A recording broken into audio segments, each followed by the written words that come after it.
I'm Robert Mays. Joining me today, it's my good friend Nate Tice. Nate, how you doing, buddy? I am doing very, very well. Love a good awards segment. Yeah, buddy. Here we go. It feels off season, but we're in the postseason. But this is the perfect type of show. It's the perfect blend. It's awards, it's superlatives. Not really. They're official. So, but it's stuff that we can we didn't really do superlatives. We probably could. No. We'll do that at a different time. We'll do superlatives next year. Plenty of shows to fill out. That's true. That's true. We do have plenty of off-season shows to fill. We are doing this as a bonus show. The way that our schedule is set up this year, not a lot of opportunities to do kind of a midweek, remove yourself from the schedule, look at something like this. But we wanted to hand out awards because we love awards. And this year specifically, I think there are so many juicy conversations to be had about these season-long awards. Just a heads up for everyone, context. We're recording this on Monday. It's being released on Wednesday. So if anything completely insane happens between now and Wednesday, this is why we didn't address it, because we're recording this on Monday afternoon. The next podcast you will have in your Athletic Football Show feeds is me and Diana talking about the coach firings, Black Monday news, all of that. But we're recording this on Monday. A lot to dig into. Let's just kick it off. We always start these with one of the smaller awards, again, similar to the Oscars. Hopefully this telecast goes better than the Golden Globes telecast did last night. But so we're going to base it more on the Oscars outcomes than what happened at the Golden Globes. Let's start with the Offensive Rookie of the Year, which I think is a particularly fun category this year, even compared to years past, because we've got some historic standout candidates, I would say. I mean, that's a fair way to put it. Who is your Offensive Rookie of the Year and why? Two historic ones and then a couple of very good ones. In Detroit, we have a couple, and even Bijan Robinson still had a good year, even if it's a disappointing Falcons year. When you look at the stats, you're like, oh yeah, he's awesome. But really, it comes down to CJ Stroud and Puka Nacua.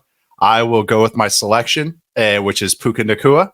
And that is because I feel that we have to award the guy that set the record for yards and receptions in a single season. And even if you just look at the 16 game numbers, I know we're going to talk about AFL stats and all that, but 16 game numbers, it still was impressive what the season was. But even looking at counting stats or underlying stats, I should say, going back to 2013, that's as far as True Media's data goes, for 77 rookies with 400 or more routes. Okay, here we go. Puka Nacua is second in success rate per route, only behind OBJ in 2014. He's sixth in the NFL this season. Third in yards per route, only behind OBJ and Justin Jefferson among rookies since 2013. Who rounds out the top five? Glad you asked. Jamar Chase and Chris Olave. Pretty good top five, if you ask me. Sixth in the NFL this season again. He's tied first in explosive receptions per route. You're going to hear a lot of those same stats when I talk about receivers on this podcast, guys, so strap in. But tied for first in explosive receptions per route with Justin Jefferson in his rookie year, fourth in the NFL this season. He also has 89 yards and 5 rushing first downs on top of it. And he's an excellent blocker that truly help unlock the Rams offense. And I was wondering when that was going to come. The triple threat. It does matter. It does matter because as we talk about their offensive transformation, which I think will be a consistent theme on this show, he played a huge role in establishing that offensive transformation. And I just have the one caveat is that I do think CJ Stroud is going to be a star. And I have arguments for him if I wanted to go that way, but I think I wanted to award Nacua's season because I really felt like he truly had a rookie season to remember, and he still is a very good player on top of it, not just like some fun blip on the radar of some random year. If you extend beyond rookies and just look at stats this year, he was 8th in yards per route run. He was 8th in first downs per route run. He was one of the most efficient receivers in the league, full stop, independent of how long he's been in the league. Broke the receiving record for a rookie, had one of the most memorable rookie seasons of all time, and played such a huge role in what that Rams offense looked like. All of that being said, I'm picking CJ Stroud. I'm going to do this a lot during this show as a tiebreaker because so many of these conversations and so many of these debates are so close. And in those moments, just where you could flip a coin, what am I going to remember about this season is going to loom large in how I make some of these decisions. And what I'm going to remember about rookie performances from the 2023 season is how CJ Stroud played. He threw for 4,100 yards in 15 games. It's the second most yards per game ever for a rookie quarterback. Only Justin Herbert had more. He had the second best adjusted net yards per attempt ever for a rookie quarterback. Only Dak Prescott was better. He threw 5 interceptions. He was 6th in EPA per dropback this year, and he spearheaded a 1-year turnaround and transformation of an entire franchise based on the way that he played. And also, there is a rule of cool factor here.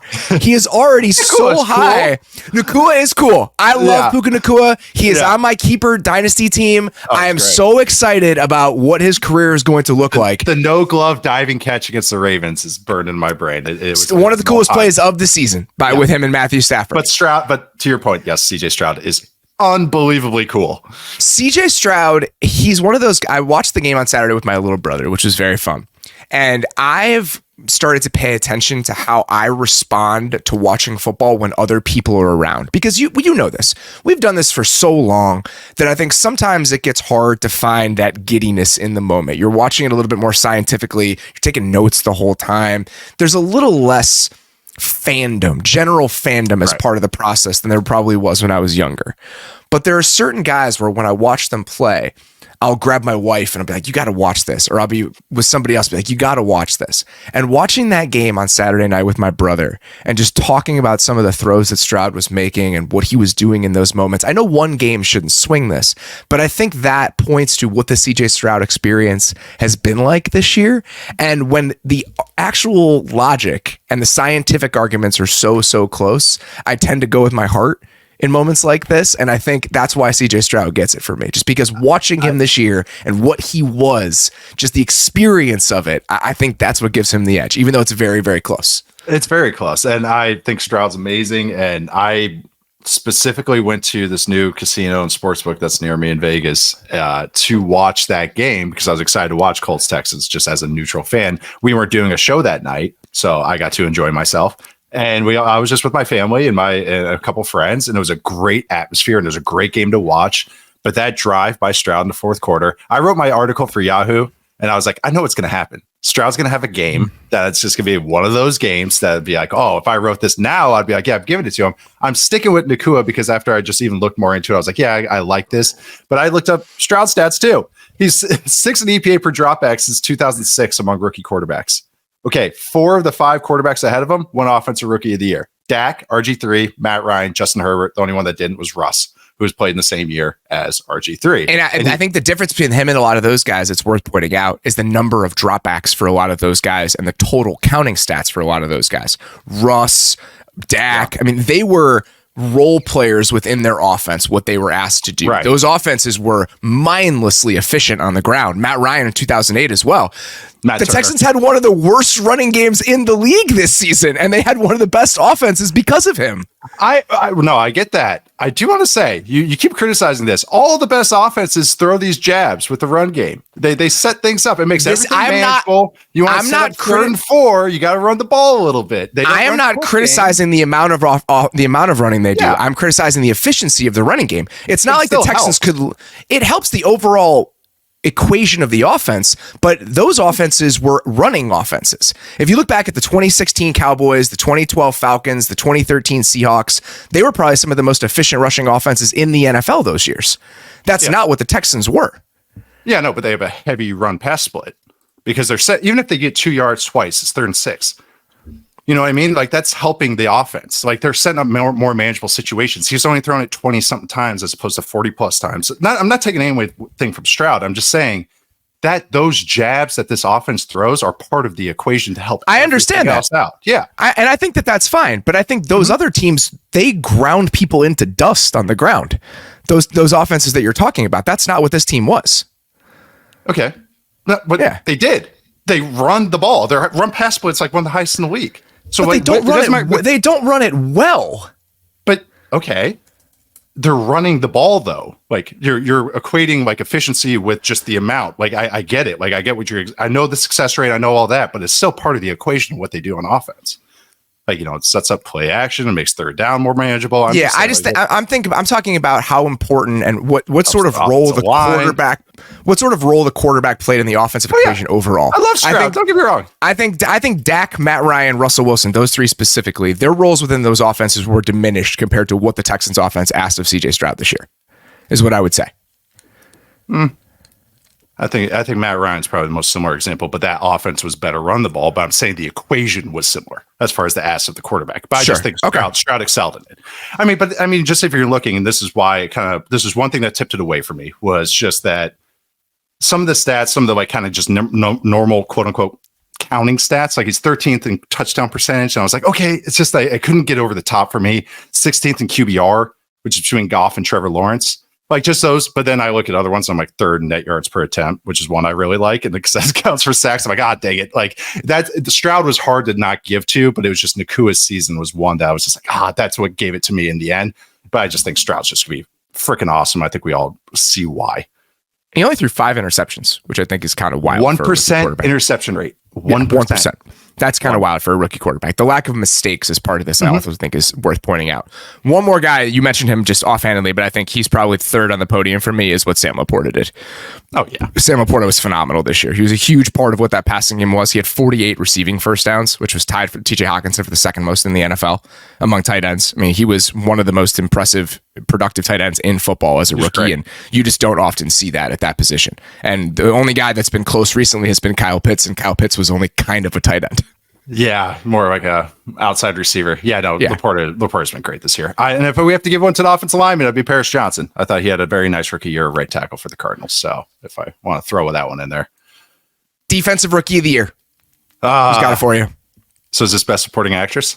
Yeah. Okay, that's great. I'm going with Will Anderson. And I feel that even with 7 sacks, some of his underlying numbers are very notable. And this feels very Will Anderson. Like I always feel like he's going to be like an 8 to 12 sack guy, maybe 11, but never overwhelming, but always just generate pressures. And sure enough, he had the second highest pressure rate among all rookie pass rushers since 2019, only behind, appropriately enough, Nick Bosa, which feels very fitting for their roles in these defenses. So where they were drafted, everything.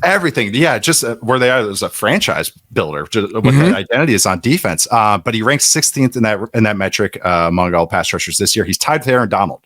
So good person to be tied with in pressure rate. Third highest QB hits per pass rush snap. Again, I said 7 sacks, but also in the run game.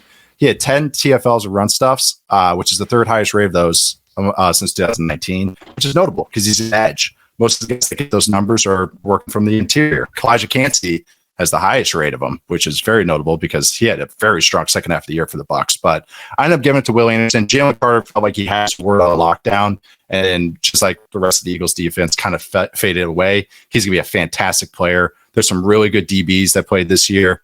Devin Witherspoon, Brian Branch, but I felt like Anderson kind of retook this role and like really just was a keystone player for this Texas defense that made the playoffs. All right. I also went with Will Anderson.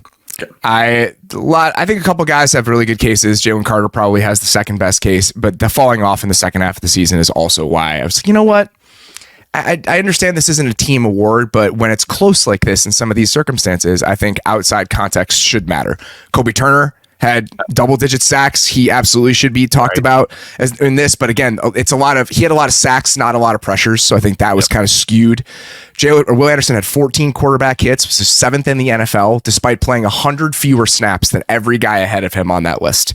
He was 20th in pass rush win rate per PFF. He was 22nd in pressures among all edge players. He was a very good player as a rookie. And I'll be curious what his sack ceiling is. Because that 14 quarterback hits, I don't know. I think that there might be a world where he's a dozen sack guy consistently. But I understand your thoughts about that. And what the TFLs in the run game, I think that's also worth pointing out because that's one thing that does consistently translate with players from college to the NFL. And that's what he was in college. Even outside of the sack numbers, he was such a disruptive player. And for him to come in and do that from day one, essentially, be one of the best players on that defense. And again, to be a part of just a transformation there and be a part of that, the shifts going on there. I think that's why I gave him the nod, but I think a couple of those other guys are very close. It's funny is the kind of comparison I came back to in the pre-draft process for Will Anderson was Khalil Mack. And this is exactly how he plays as a pro. He's fantastic against the run. He's great, like as a penetrator on the defensive line games and all those twists. And then he's a very good pass rusher. And I think he generates pressures, and that's why I say that 8 to 12. I don't think he'll ever be that TJ Watt, the maybe 18 sack type of guy. He could. Don't get me wrong. I'm not saying I think he has the capability, but I know kind of this player type, and I think it's just going to be 3 down ass kicker that sets the tone for the entire defense. And like, sure enough, look at their numbers. It's probably very similar body types. And I think that's going to be like how he ascends in the NFL.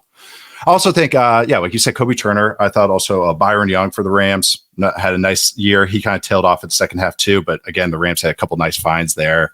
It was Ivan Pace was the only linebacker came to mind for the Vikings. Which is very funny considering he was undrafted, which is also very telling. But it's the linebacker. I was trying to find some other ones, but I think the slot position is in a very good spot right now. There's a lot of young slot players, rookies and second year guys. I know the Bears have a really good one. Kyle Hamilton was one of the players of the season. I think a lot of us felt like, so that's another nice position. We're seeing a kind of nice youth movement into right now. Offensive player of the year. Who do you got? I think it's a 3-horse race between Tyreek Hill, Christian McCaffrey, and CeeDee Lamb. AJ Brown kind of, again, fell off at the second half of the year. Story of the Eagles. I am going with Tyreek Hill. And again, it's just overwhelming numbers. Yeah, I did as well. It's hard not to. And we'll dig into why. But there's so many arguments for him, even though the other two guys were fantastic. CMC and CD, I think, had legit cases. Like they really do. So let's go over the cases for those guys first. Because I think I think Christian McCaffrey was very much in the conversation the entire season. What allowed him to keep pace with one of the best wide receiver seasons we've arguably ever seen from Tyreek Hill? 2,000 yards from scrimmage. That's 1. 21 touchdowns. That's 2. That's just simple counting stats. His effect on the 49ers offense, he is the key person in that offense. He is what makes it go. But he also is not only what I think is the best true running back in the NFL right now, he's also the best receiving back and just the most efficient. He truly is basically a second option in a good passing attack. He has a higher success rate on routes than players like Devontae Smith, Calvin Ridley, Jake Ferguson, Garrett Wilson this year. He had a higher yards per route run this year than Dallas Goedert, Gabe Davis, and Brandon Cooks. He had more first downs per route run than Terry McLaurin, Brandon Cooks, Garrett Wilson, David Njoku, Dalton Kincaid, Jordan Addison. And like I said, best running back in one of the best run games in the NFL. And then on top of that, he's that receiver. It's like he's one of the best players, any position, period. There are also so many underlying things that he affects within the offense you can't just attribute statistically to him. What they have been on offense since he arrived there and what he forces defenses to do and how he forces defenses to react. I was so wrong about the Christian McCaffrey trade. I was so wrong about what he would do for that offense and what sort of value he would provide outside of just normal running back stuff. He has unlocked everything about one of the most efficient offenses we've seen of the last decade. And you can't really quantify that properly, but you feel that when you watch this team play. It's the most valuable offensive player of the year. Yeah. That's what it is. It's like that's how what his role is. He's that, but he's the most valuable one. I mean, we can make that for Tyreek too. But then CeeDee Lamb, second in yards, 12 receiving touchdowns, had more total yards from scrimmage than Tyreek did because he had over 100 yards rushing, which I actually blew my mind. I had to double check that one. He did. He had more total yards than Tyreek did this year. But also from week 6 onwards, he was first in first downs per route run. He had 2.8 yards per route run, which is 3 is kind of the threshold for all-time kind of season, which we'll get into in a second. 6.2% explosive receptions per route and 18.7 successful targets per route, all first since that week 6 adjustment that this Cowboys offense made. He has to get a mention. I would give him the bronze medal this season. But CD had a year to remember and really, really enjoyed it as a CeeDee Lamb fan. Them channeling their passing offense through him changed the season for the Cowboys. Yes. And it changed their ceiling when it comes to the playoffs. I think it'd be hard to argue against that. Absolutely. Still, the answer is Tyreek Hill. Yeah. I truly believe the season that Tyreek Hill had is the most valuable season that I have seen from a non-quarterback in several years, based on what he was for that Dolphins offense. How much that offense is channeled through him and how much that offense is a manifestation of his skill set is, to me, unlike any other offensive player in the NFL right now and unlike any other offensive player, non-quarterback, that I've seen probably in the last 5 to 10 years. He is the offense. Well, what he is Moss is the only comparison. Moss is a great comparison. Moss is a very good comparison. Yep. So the yards per route run number that you were pointing out, he had 3.8 yards per route run this year. Yeah. No one else has been higher than 3.2 since they started measuring that. And that was him last year. Yes. It's insane. The league average is 1.65. So more than double the league average, 2.5 times. 2 yards over the league average over that since 2013. The stat that I liked, 17.8% of his routes went for a first down this year. The gap between him and Brandon Ayuk at number 2 is the same as the gap between Brandon Ayuk and Travis Kelce, who was 22nd. Wow. And Ayuk had an unreal season in that kind of metric too. That's, oh my God. Ayuk had, I tweeted it out today, Ayuk had 58% of his targets go for first downs. That's the highest mark for a player with at least 50 targets in 12 years. And that's how much better Tyreek Hill was on his routes in terms of his routes going for first downs. He had a 9.9% explosive reception per route, highest since 2013. Every metric he was highest since 2013. But the league average over that time period is 3.5%. So almost 3 times more explosive than the average receiver, average pass catcher since 2013. It's everything you look at. It's just that he blew the whatever was second place out of the water. The league average for first down per route run is 8%, and his was 17.8%. It's like it's not even the same league stratosphere universe as these other pass catchers this year. Yeah, I think that's an easy one, even though Christian McCaffrey and CeeDee Lamb had phenomenal seasons. Yep. Defensive player of the year, not quite as easy. This one is really, really tough. For me, it comes down to 2 guys. I think that TJ Watt has a very good argument. TJ Watt was productive again, but if you look at a lot of the underlying stats about how often these guys are affecting games and the ways that they're affecting games, pass rush win rate, double team rates.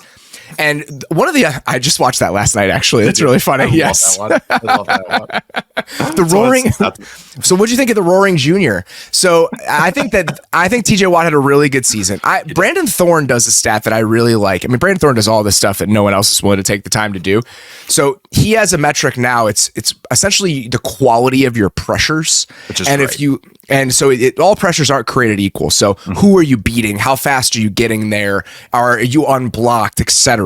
And so when he looked at the quality of pressures, Micah and Myles Garrett are in their own category. Essentially, it's like 6 to 7 snaps per high quality pressure for those guys compared to double-digit snaps for everybody else in the league. So while I think TJ Watt has a very good case, he's still one of the best players in the NFL. In my opinion, this year, this is a 2-horse race between those guys. Then I kind of had the same feelings about Watt. It's like his pressure rate was very good, as it always is, but it's not that crazy number. Yeah. He has a lot of sacks. He has 19 sacks this year, 8 PBUs. Him and his brother just bat that ball down. Like that's what they do, the Watt SWAT. But I felt also maybe in the run game didn't have some of the metrics that the other guys did in the run game, like more the overwhelming numbers there, but he does affect the game. He would finish 3rd if I were doing this, just probably as you did.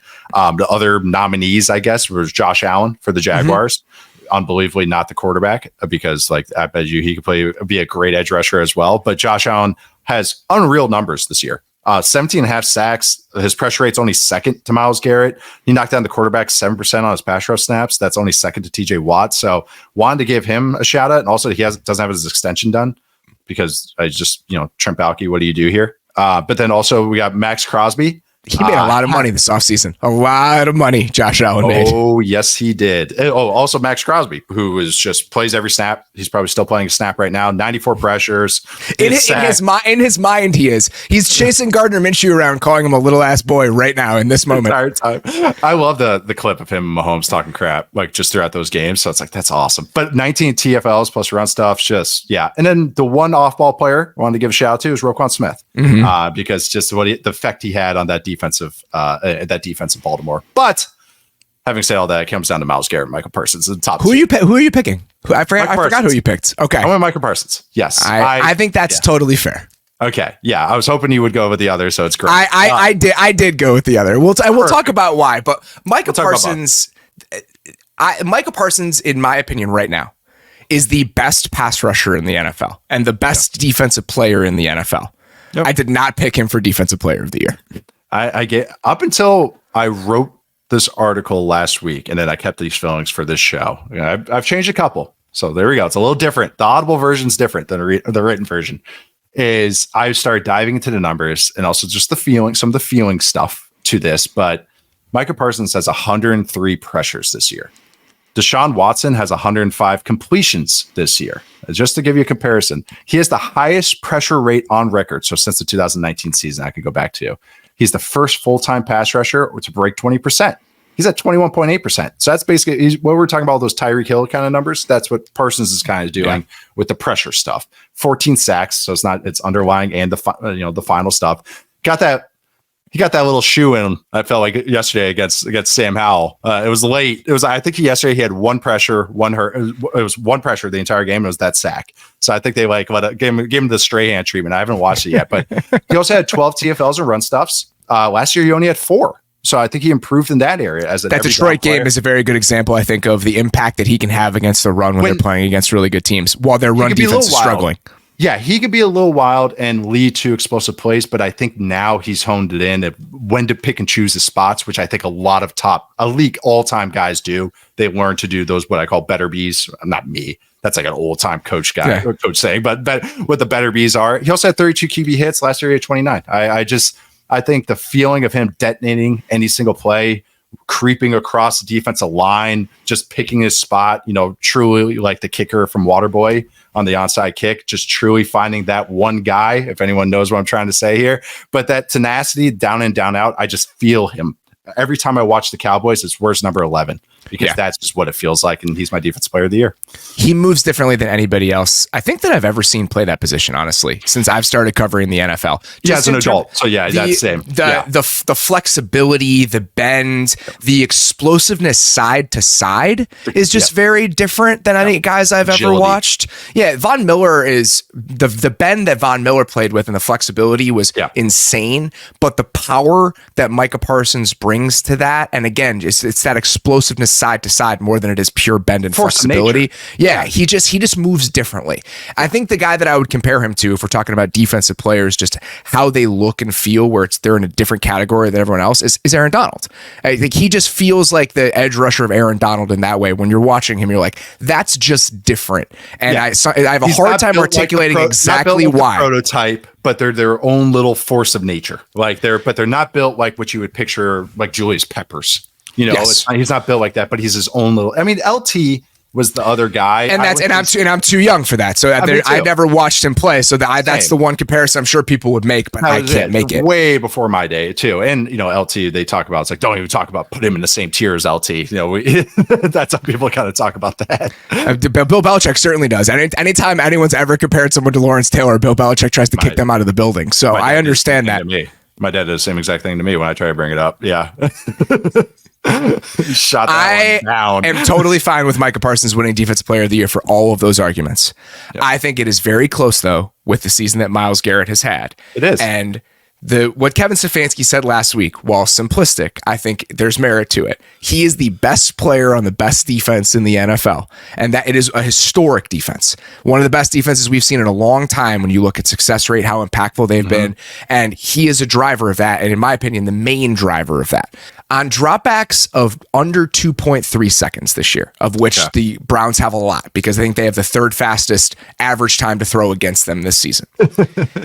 The Browns are averaging, but that's how it feels when you watch them, right? Teams are getting rid of the ball so quickly, in part because they're pass rush, and he drives that pass rush. They have averaged 0.29 EPA per dropback on dropbacks of 2.3 seconds or less this year. That is number one in the NFL. Their gap between them and number 2 is the same as the gap between them and the team at number 16. Okay, they have generated on those throws 2.3 seconds or later 89 total EPA on the season. Okay. No one else in the NFL is above 23. That is a difference of 66 points. That's almost 10 touchdowns. That is 10 and a half touchdowns worth of value on those plays. And why I think that's relevant is the back end of the Browns defense can play the way the back end of the Browns defense does because of Myles Garrett. So, and because of the pass rush, but Myles Garrett drives the pass rush. So I think this mode of play that you've seen from Cleveland and the model that they have used to become this truly dominant defense is possible in large part because of Myles Garrett, even independent of his own pass rushing snaps. So I think that what he's doing individually, even though it's one step down from Micah Parsons, the team success the Browns have had, we're trying to tell the story of the season, and some of these environmental factors that I think he helps provide that defense. That's why I give him a slight edge, even though I think Micah Parsons is a totally reasonable winner.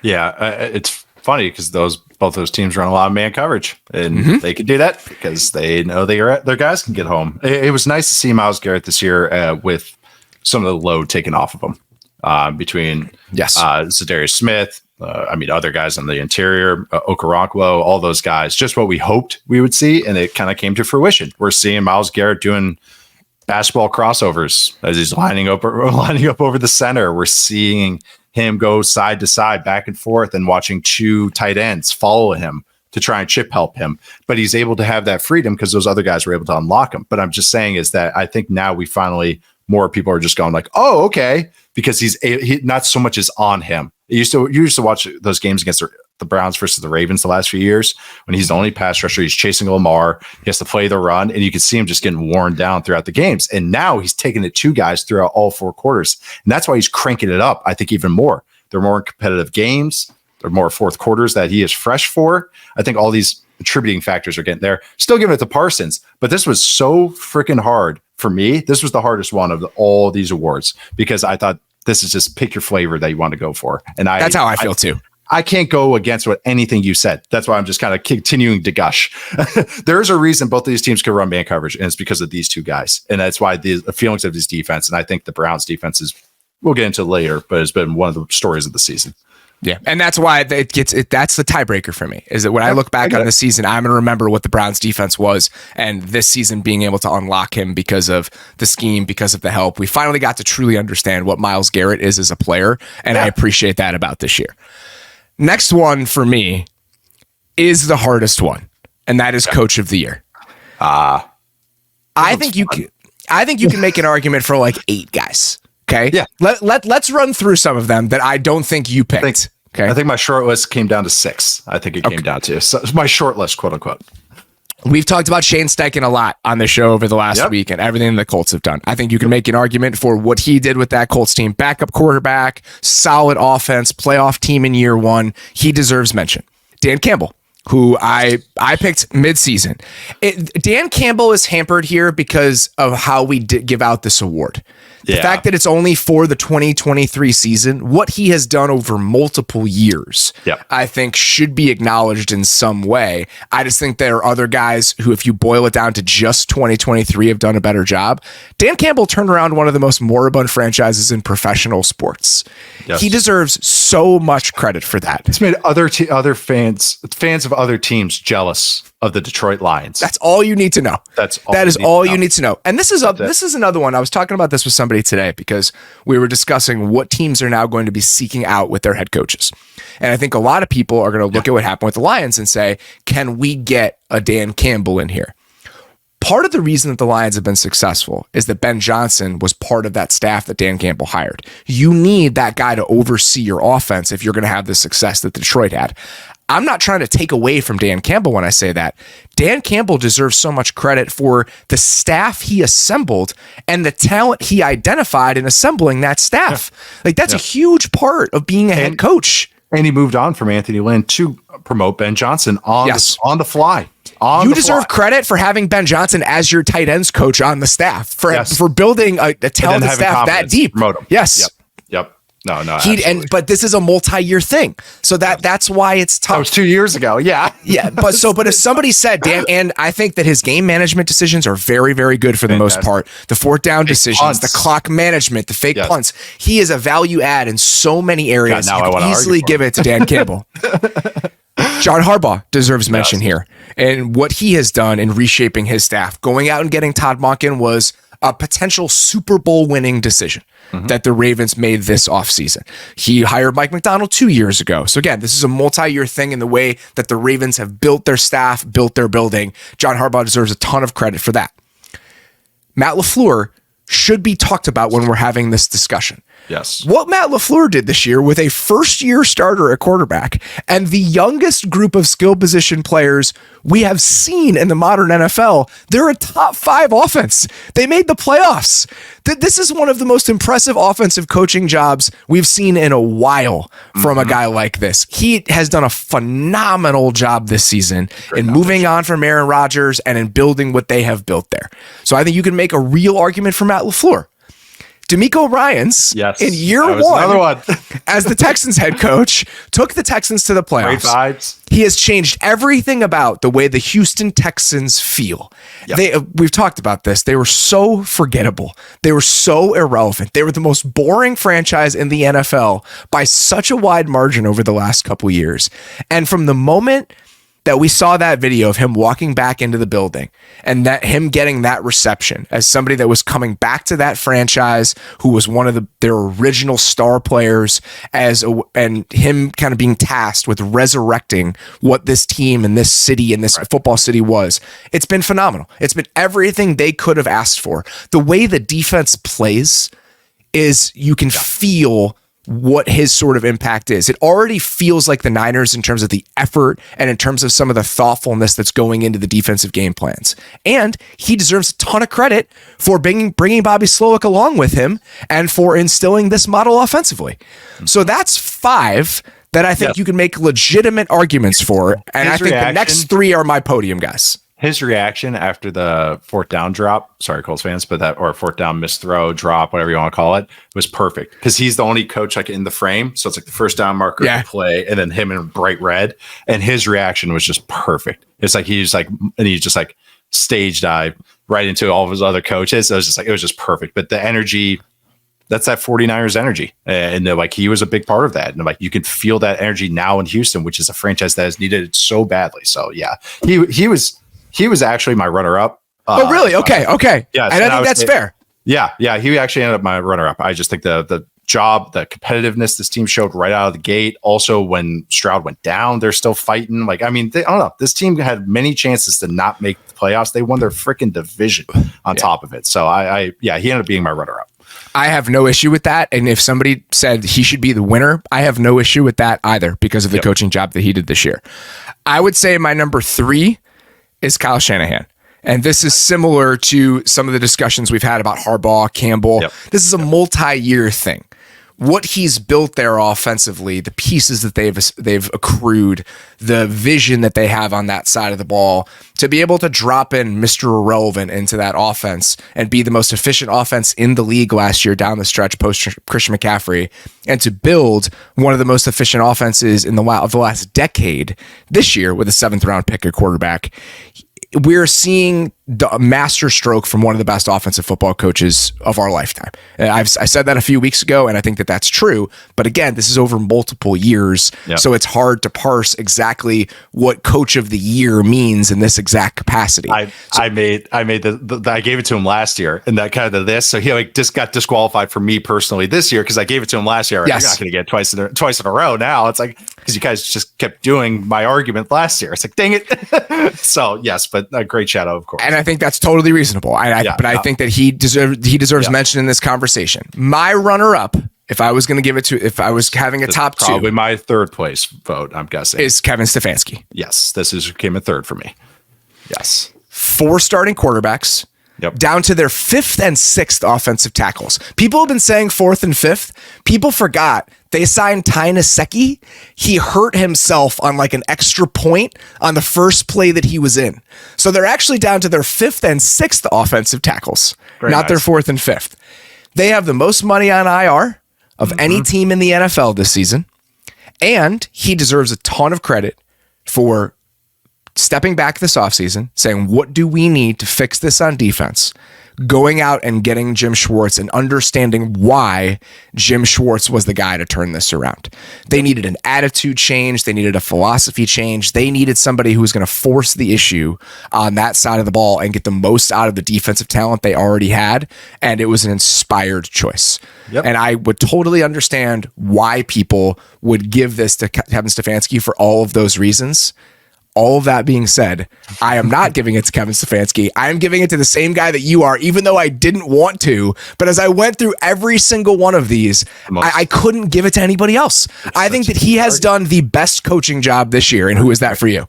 That is Sean McVay of the Los Angeles Rams. Yes, from whenever the season ended last year, so January 8th-ish last year to now, I think he has done the best coaching job of reestablishing coaching job that Sean McVay has done. I think everything you said about Stefanski, by the way, never giving up and never folding in, they also should get commended for that. Same thing with this McVay and what McVay has done with this Rams team. They had the second most dead cap this year. They traded away Jalen Ramsey. That to me is like, oh man, you're shrugging your shoulders this year. Okay, maybe get some Stafford, some stats. We'll see what some of these young guys do.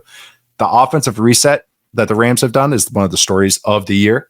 The revamping, and it's just same philosophy, but just an identity change. They just get to that philosophy in a different way. But just from an outsider's view, there was a reevaluation and a recommitment from everyone top down. And I could just see that when I watched them. That's 100% true. Not talking to anybody, nothing. That is one practice I went to and just watching them on film.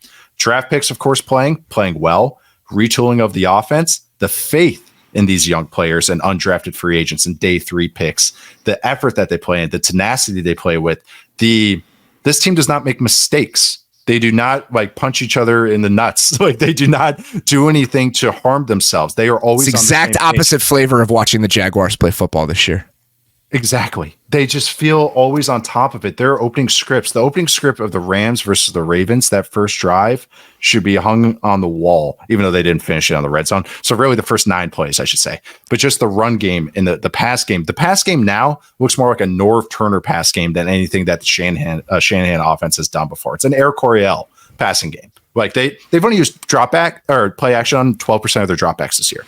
Last year, there's no play action and no quick game. It's an insane way to play football. It's awesome. It's more like Bruce Arians than Shanahan. Like that is guess what? That's an identity change. That's awesome. Who your quarterback is, though. That's how you should play. That's exactly what coaching is.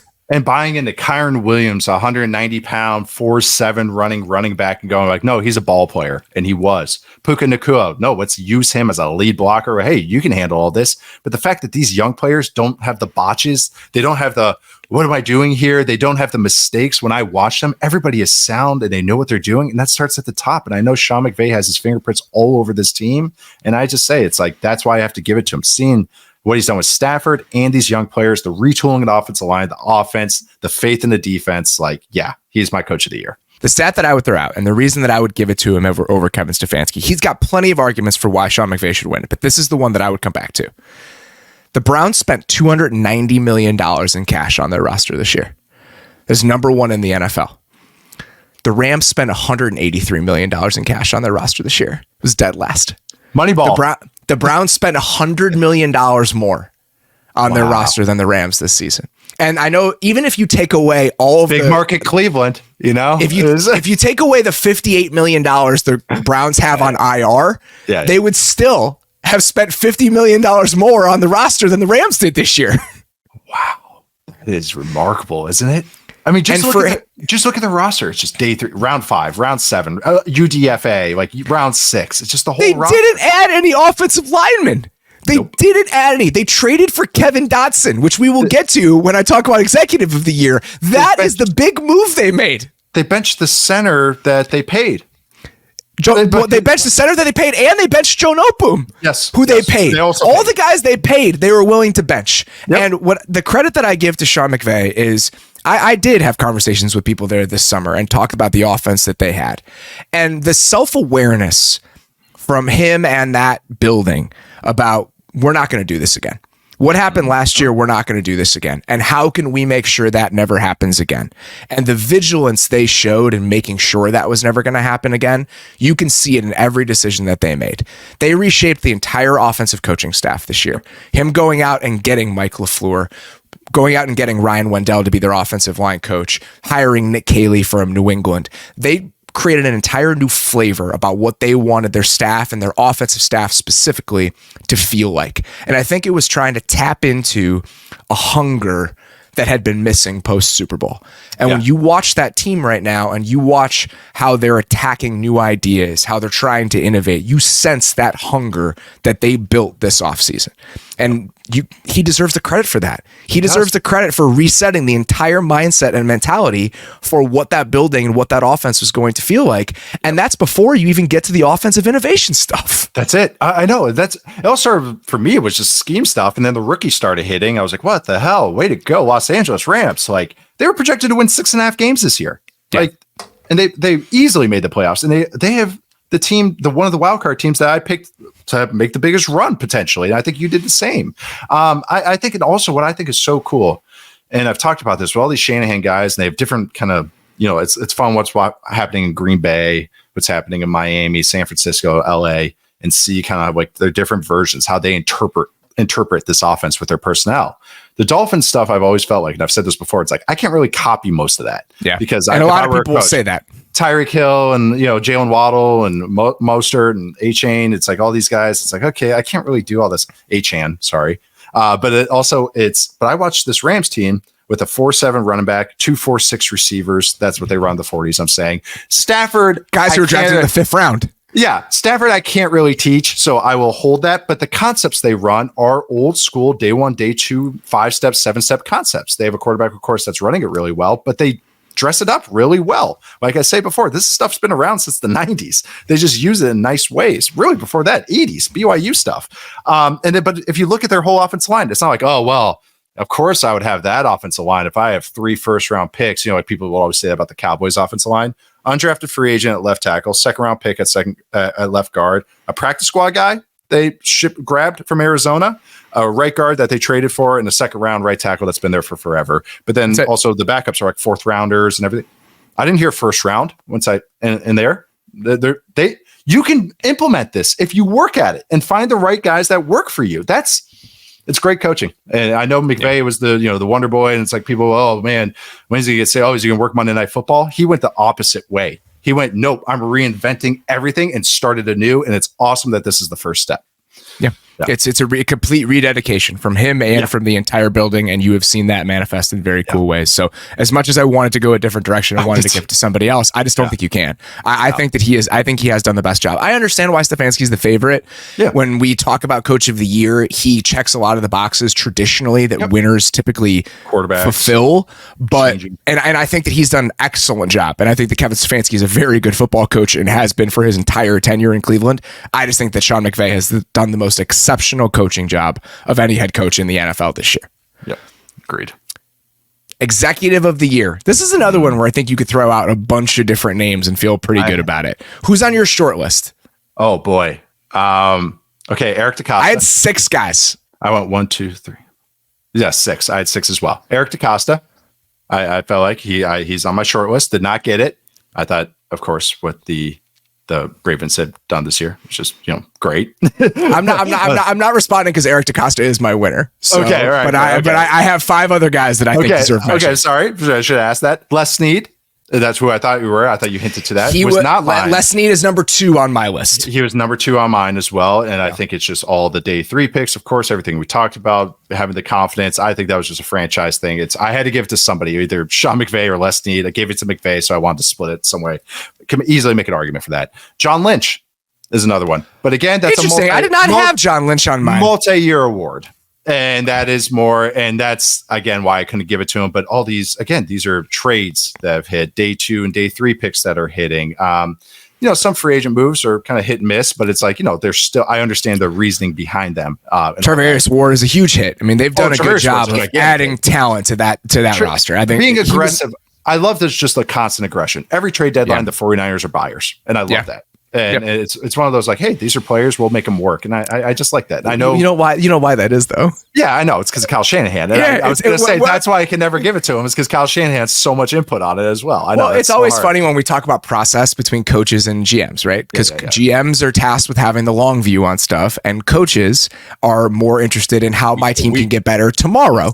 Yeah. And when coaches have a say in personnel, I think that's often when you see more aggression in the personnel moves. Yeah, I appreciate that. Maybe that's why I'm giving it to him. It's by proxy. That's why it's by proxy. I understand it as a dynasty player that's always buying and always competing. Also, who else did I have? I had Brad Holmes. Nailed, I think, the draft picks. I think the dedication to what they have. Still think it's an incomplete roster, but again, I want to commend. That's more of a multi-year thing. Other one is the Cowboys conglomerate. Jerry Jones and Will McClay. Will McClay. Yep. McClay. Will McClay, sorry. Is that, I mean, Brandon Cooks and Stephon Gilmore trades. Like, just right there. That is a season-altering, season-changing move. Brandon Cooks has helped unlock CeeDee Lamb and allowing everything we talked about CeeDee Lamb, what he could do. Stephon Gilmore has locked it down. He's played like a very good corner this year at 30-something years old. I think just right there, still some holes on the roster. I couldn't get him over the edge. Okay. That's my short list. Do you have anyone else on your short list? I do. I have several names that you didn't mention. I'm sure. That was, I wanted to keep it short. But do you want me to get my pick or more? Hang off on your pick first. Okay, good. I had Les Snead. Also some water. I had Les Snead on my short list. I had Brad Holmes on my short list. I think the Texans conglomerate, who's ever making their personnel decisions, gets mentioned here. Yep. They go out and get CJ Stroud. And then it was all the smaller moves that they made. The George Fant signing, some of the defensive linemen they had added, the Shaq Mason trade, just the way that they rebuilt certain position groups without really overspending. I thought that was very impressive to kind of keep them competitive in certain areas. I like that. Andrew Berry. Yep. The defensive line rebuild that they had this offseason, signing Juan Thornhill, Rodney McLeod has given them decent snaps. Throw some money at it is always a solution. So that's why I couldn't give them the nod because, again, the amount of money they spent on the roster. Hey, that's resources. That we talk about using resources, that is a resource. If I were playing a board game, it's draft picks, it's salary cap, it's money, But there are guys who've played well for them that we didn't expect to play well for them. I mean, Mo Hurst has given them real production along the defensive line. What's Mo Hurst making this year? Oh, I know. Zadarius Smith, in June was an addition in June. Mo Hurst is making $1 million. Yeah. So it wasn't just throwing money at the problem, even though there was a lot of throwing money at the problem. And then the other one I had that I hadn't seen his name mentioned that often. He's your winner, is Brian Gutekunst. Because he is my winner. There you go. Okay, there it is. Okay, let's do it. That's surprised. We hadn't mentioned him yet, so I was surprised to hear that you were going to give him that. Okay, it wasn't at first. I was going to give it to Les Snead. And then again, start working on this, start thinking about a little bit more. This is the one I had to work the hardest on because I did not write about it. So I actually had to put a little effort in this one. But that's why I hadn't seen you mention him anywhere, because you hadn't given it out anywhere else. At all. No ounces of thought on this at all. But yeah, again, looking at past calendar year, if I'm looking at this, I do give some, it's like we do the weighted DVOA. There's some of that to kind of like 18 months, maybe 24 months with some of this. It's more recent, but we got to consider some of the auxiliary moves that set some of this stuff up. I think first and foremost, holding firm with Rodgers through all that hoopla, that was some leadership right there. And that's first and foremost, that's part of being a CEO, being the head of that. He truly is a CEO. I think isn't that part of his title? So but truly the head of the Packers, but also having the confidence of going in with Jordan Love, doing the contract that he did with him, kind of a middle ground deal. Absolutely nailing picks at every position, especially the offense. This is more of a 2-year thing, but having a playoff team with the youngest roster in the league. And I think some of that can be LaFleur, but some of that is identifying talent. You watch that Packers team, how fast do they feel? That team, they have an offensive line that's all homegrown, entirely homegrown. And maybe not all those guys are from this year. That's the most Packers bullshit, though. I know, just right? An offensive line of homegrown 4th-round picks being the driver of a playoff team is the most Green Bay Packers bullshit I've ever seen. I've heard other scouts, they would complain. They go, well, they don't cut any of their guys. Well, of course, all their guys are going to be homegrown. They don't move on from any of them. Saying, because they always have those stats on the Sundays, 96% of the roster is drafted or signed out of college, stuff like that. But finding valid starters on day 3 with rookies, I didn't give the coach of the year to LaFleur, but this is why I wanted to give a tip of the cap to that Packers organization. And this is kind of the figure that I'm going to give it to as my exec of the year. I really just think when you look at this team, they stick with what they want to do. They never waver.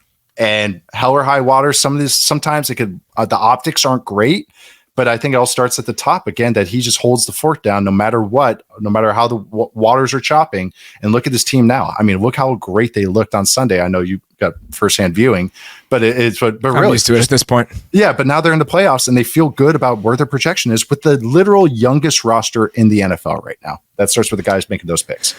Kind of similar to the discussion we had about McVay being there in the summer and talking to people there. I think they were excited about what that youth might feel like and how, not complacent, but just how familiar and comfortable things have felt with the previous group. And Rodgers and the Rodgettes, those guys who were the Rodgers buddies that most of them now play for the Jets. The New York Jets. And completely resetting what the roster felt like and trying to tap into some of that urgency that comes with youth. They made a big bet on that. When you watch this team play right now, that's how they feel.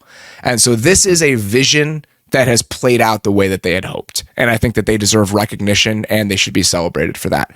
The offensive line, by the way, there are 2 second-round picks on there, but there's also a 6th-round pick and a 7th-round pick. So in the aggregate, it's an average of a 4th-round pick. But then all the backups too, right? They're like all these like, yes. Yeah. Okay. Undrafted, 4th-rounder, 3rd-rounder, undrafted. So my point holds. But I think that everything you said is right. And the other thing that I think that he deserves credit for is the restructuring, the way they handled the Love 5th-year option. Yeah. Even convincing him to do that sort of mini extension and split the cap hit over 2 years. Yep. So you're mitigating risk while keeping your cap hit low in 24 if he hits. If he agrees to that, why wouldn't you do it? The foresight and the thought to even do that. Yep. As so many other teams have said, well, we can either give him the 5th-year option or we don't. And like the Giants with Daniel Jones. And I'm not even trying to shit on the Giants here, but the Giants said, well, why would we give him the 5th-year option? We're just not going to do that because he hasn't earned it. And then they didn't give it to him. And then they were between a rock and a hard place this offseason.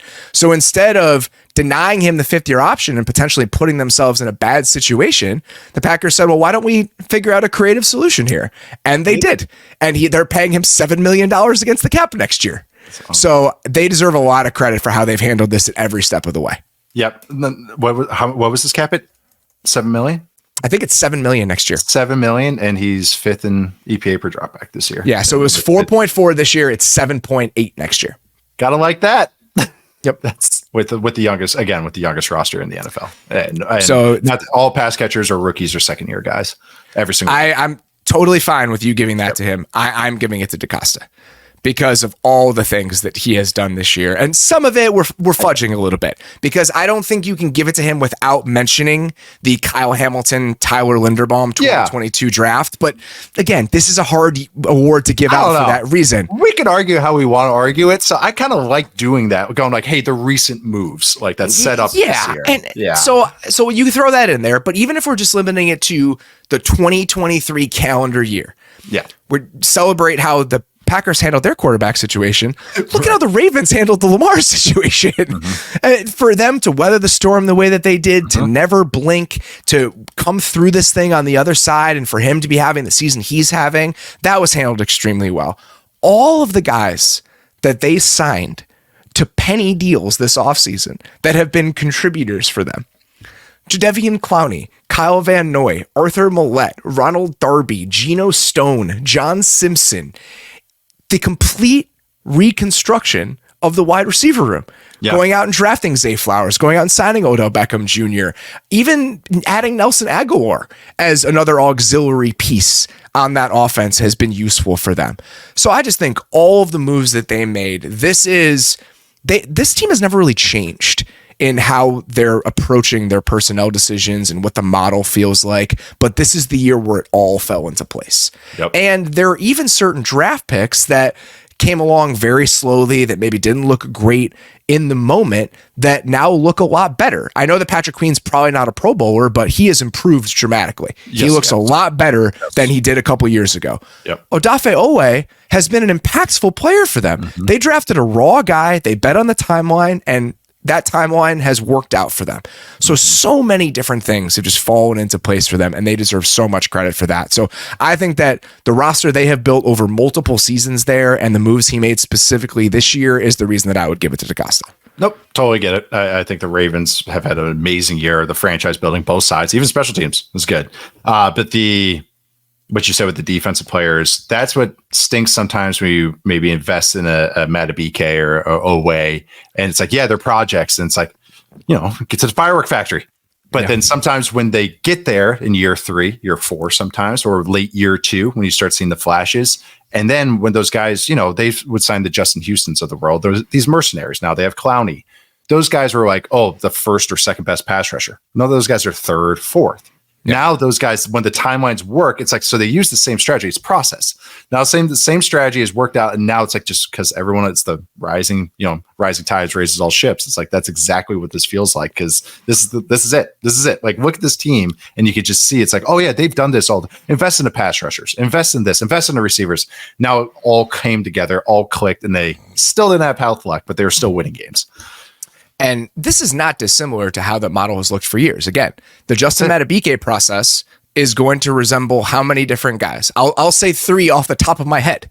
The Justin Matabike process is the same as Zadarius Smith, Pernell McPhee, Matthew Judon. We've seen this happen how many different times where they've drafted these guys in the middle rounds. Maybe it's been a little bit slow to come along. Mm-hmm. They get to the final year of their contract. They have monster years. Yep. Justin Matabike is going to get signed for $20 million a year. The Ravens are going to get a 3rd round compensatory pick as part of that process. And then they're going to draft Justin Matabike again.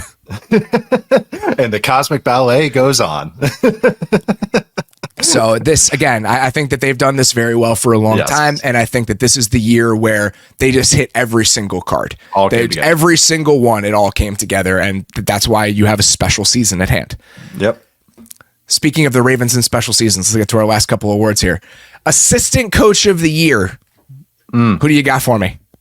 In my article, I had the Ravens defense coordinator, Mike McDonald. But I actually ended up going with a different AFC North defensive coordinator. That's Jim Schwartz, who was my preseason pick.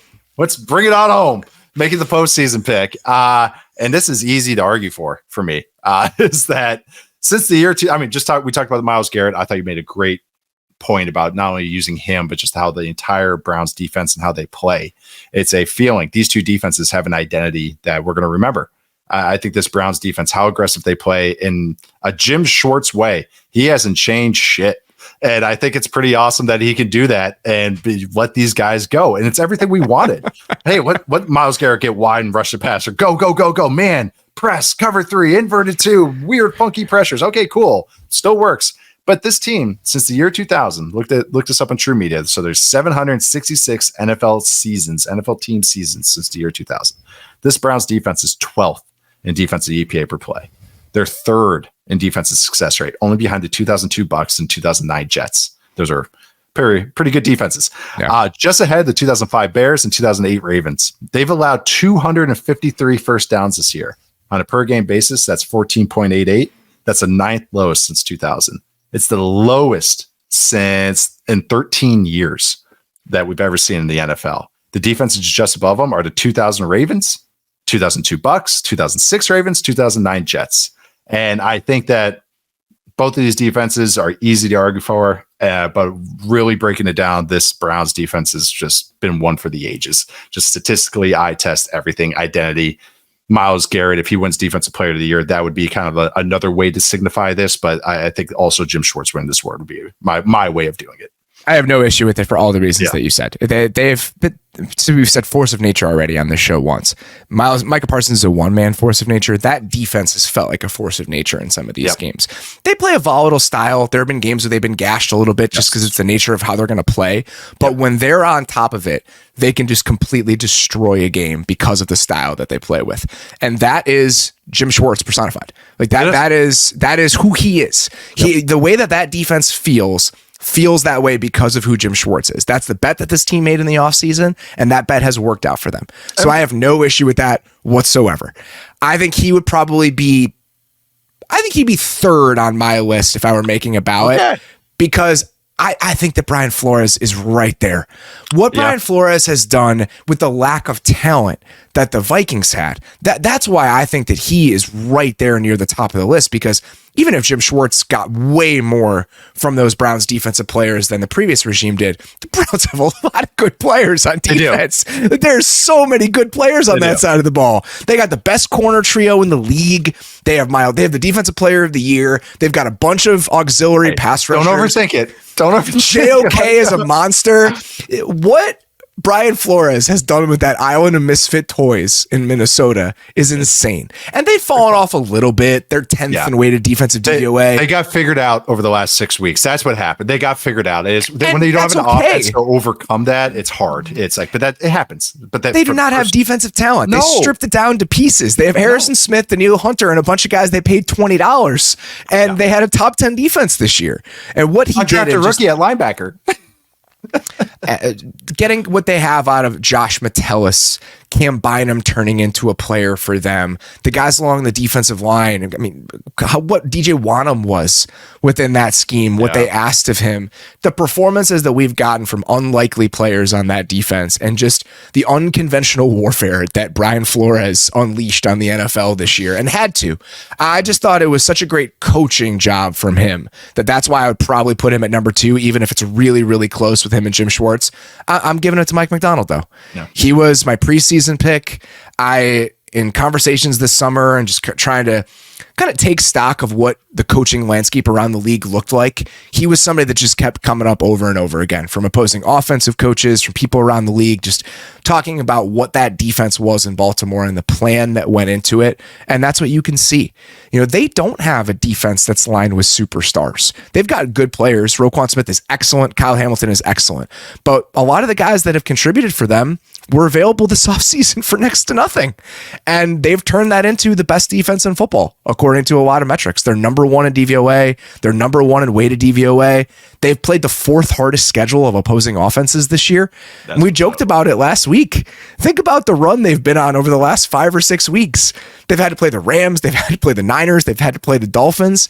And they've done really well against the Rams, against the Niners and the Dolphins more than the Rams. But the performances they put together against some of the best offenses in football down the stretch, that's why I'm giving it to him. And this is a guy who comes from the Rex Ryan world nominally because he's from this Ravens coaching incubator, but how he has updated that scheme for the modern NFL and some of the ideas that he's trotted out, I just think that should be recognized. And what he has done this season is pretty remarkable. Yeah, all those simulated, Rex Ryan, even Dean Pease and Jim Leonard. And it makes sense that those defenses all have kind of the similar identities now. It's funny that is what is Rex Ryan has more impact on the modern NFL than you think. And it's through this Ravens defense, which I think is pretty kind of fitting.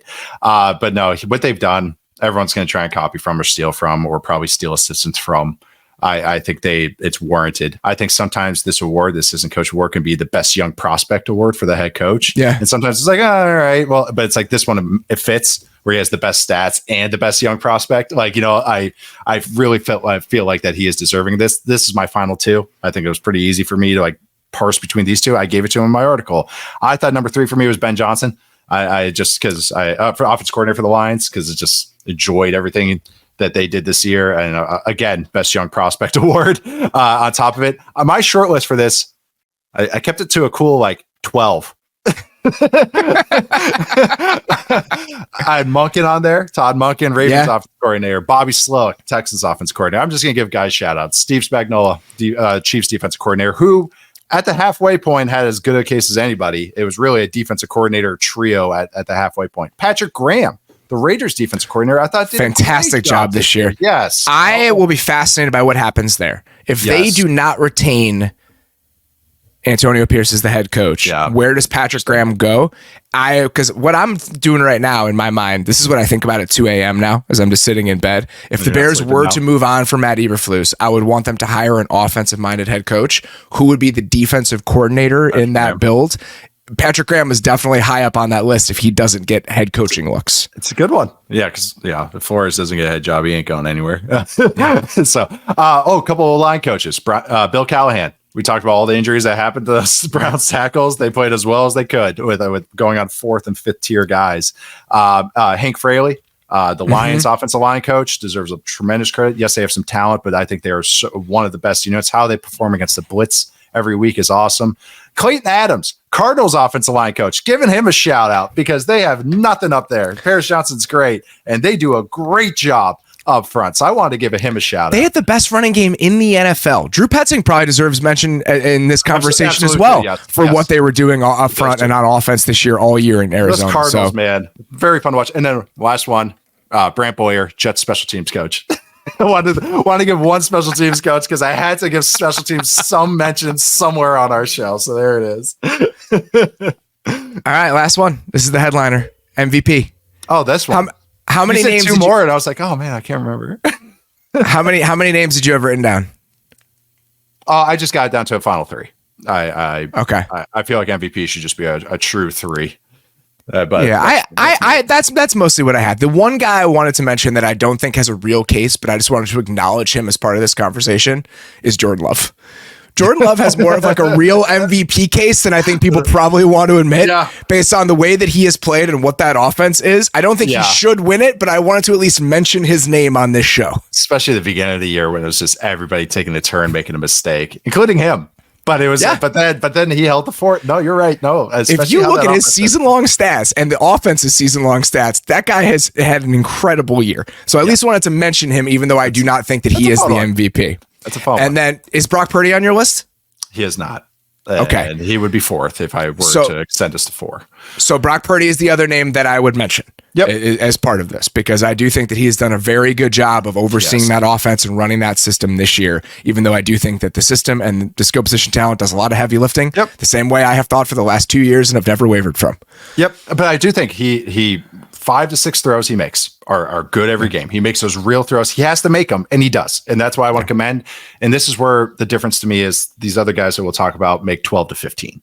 Yep. And that's the difference to me in the tiers. So that's how I break it down. I've said this 100 times over the last calendar year. He has elevated that offense in ways that other quarterbacks have not under Kyle Shanahan with the Niners, and he deserves credit for that. But I did boil it down to 3. I assume we have the same. Oh, we actually might have a different 3. Who's your 3 and 2? Dak Prescott's in 3rd, and then Josh Allen is in 2 and 2nd.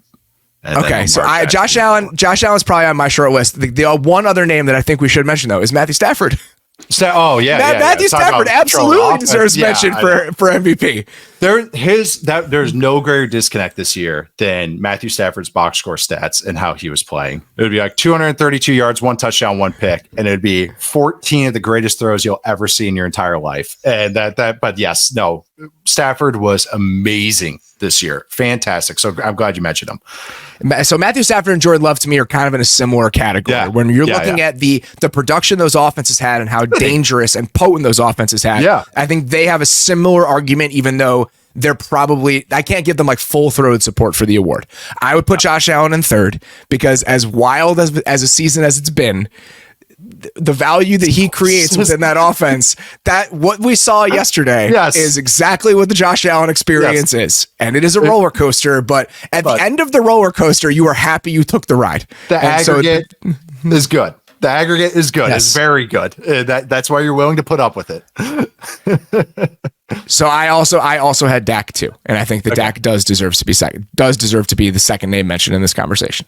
Yep. I had him 3rd. I just Josh Allen to me, it was just like watching him, just what he does for that. I think Dak Prescott had his best year as a pro, just overall creation, stuff from the pocket, the mind meld he has with CeeDee Lamb is just awesome.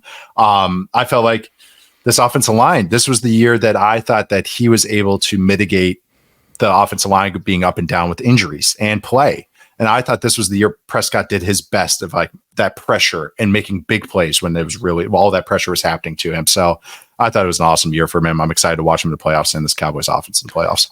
2 things about Dak Prescott that I think really stood out about the season that he had. He was 6th in the NFL in the amount of EPA he added as a scrambler this year.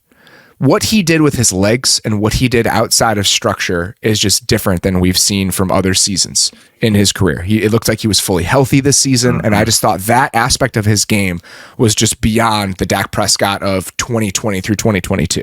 Yeah. And then the other side of that, similar again, just how are you stepping above and beyond what we've seen in the past? He led the NFL in big time throws.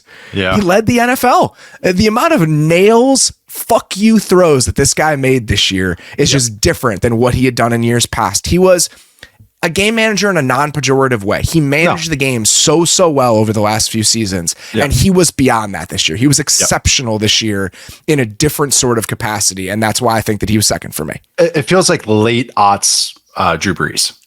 Like that's what he feels like right now. Where I get the game manager, I get where people are saying I don't think that's as much of a diss as it used to be, and it's just that now it's that selected aggression. And like you said, pushing into tight spots. You guys, they got some pass catchers now that are willing to go up and get it. Like him and Ferguson have great synergy because Ferguson, like I said, is, he's willing to take some shit.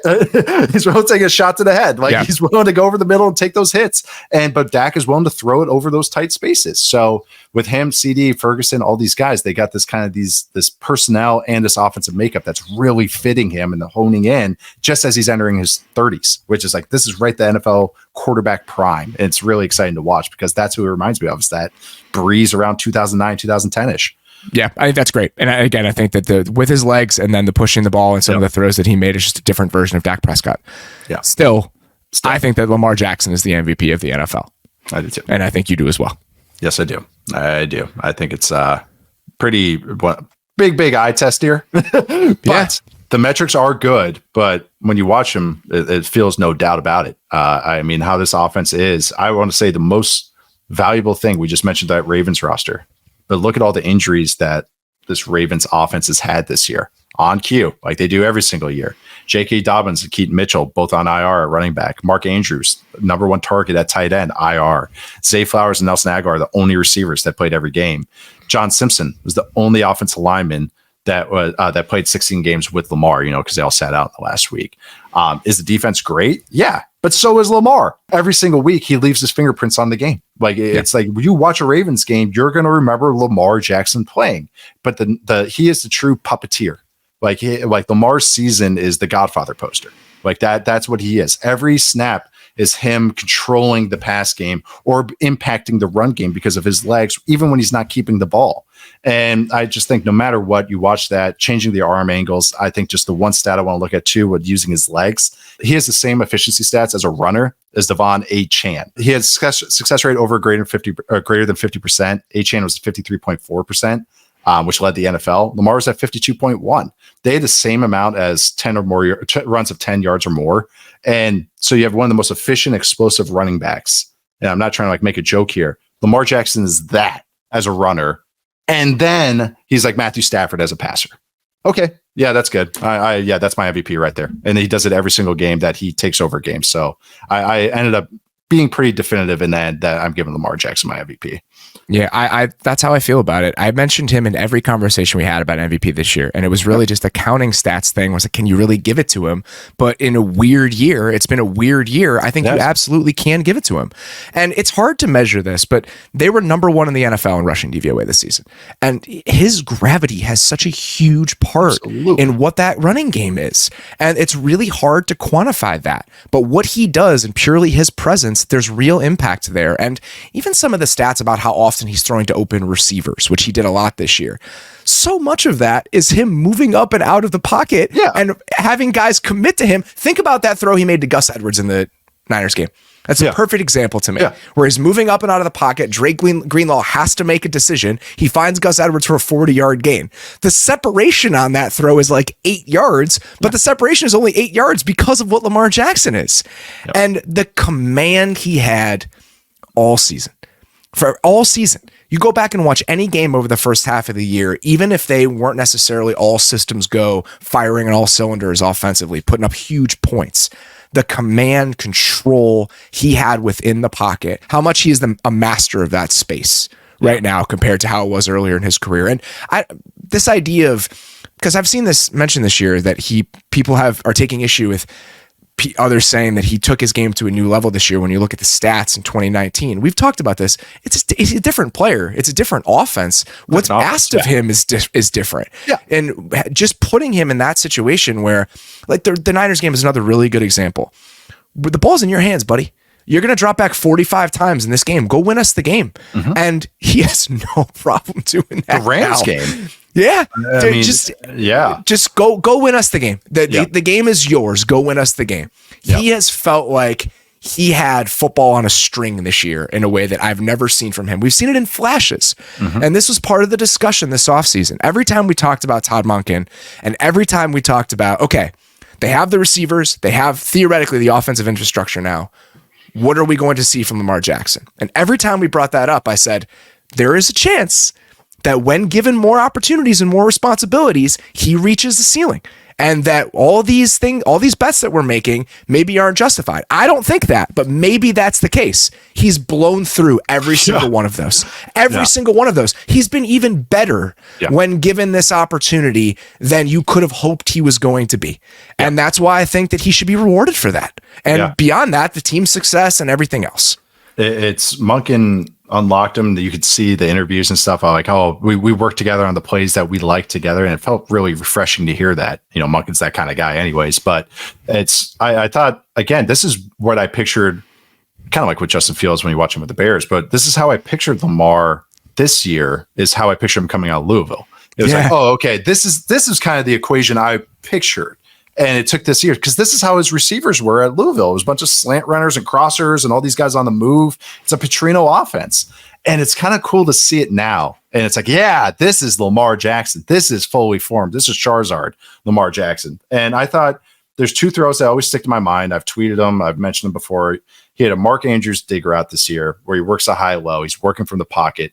And on that is it's coaching tape, how he uses his eyes, how he progresses to his third read. And it's still the 16-yard route is his third read. It's not the check down. And on top of that is the OBJ touchdown over against the Rams with Aaron Donald looping around his face. That was pocket manipulation. He's backpedaling away from pressure because that's where the side caves in, but he knows that's where his route is working too and keeps his eyes downfield. He trots backwards. It's like, again, that's the same stuff Stafford does. And it's what Lamar's doing that. And it's so cool to see this fully formed version. And that's unlocked every week. Like you said, it's not the flashes, it's drives of it. It's touchdowns off of it. It's highlights. It's the in-between plays. It's the perfect version of Lamar. And it's cool that we get to see it right now with team success and hopefully these accolades too, because he's so deserving of it. The Stafford comparison is one that I've made for legitimately years. It's watching him throw the ball, the arm angle stuff, and for it to finally be fully realized has been so cool to watch. I think he's the MVP. I think he deserves the MVP, and the fact that we landed here is pretty awesome. I'm very excited about it. Hey, and on that award show we did this year, we had our favorite kind of bets, and you and I both said Lamar at 16-1. I took my own. Should have put some money on it. I took my own advice. So I will just say that I have no official vote, but I will say he was one of like 5 guys I threw money on. But yes, it is yes. But I hope someone took some advice. Not that we shout out some of our old people. Hopefully, you did not take my Bijan Robinson Offensive Player of the Year advice. That was a little dark horse. Let's not talk about anything we said about the Falcons before the season started. Let's talk about all the good things we said about the Ravens. All right. Yeah. There you go, Rams. Packers. I don't want to toot my own horn, but again, go back and listen to the Rams preview that we talked, or even the Rams post visit conversation that I had with the Packers make the playoffs. The timeline actually kind of like followed the Packers one pretty nicely of what we said in the preseason. So I would give that one. Just listen to the NFC North preview. All right. That is all we've got. Appreciate you guys listening. We will be back a little bit later this week with our wild card round preview show. Very excited about that. Please also check out In the Pocket with me and Chase Daniel tomorrow. So still normal slate of shows coming your way. This is just a little bonus for you guys. So sincerely appreciate all of you listening. We'll be back later this week. Talk to you soon.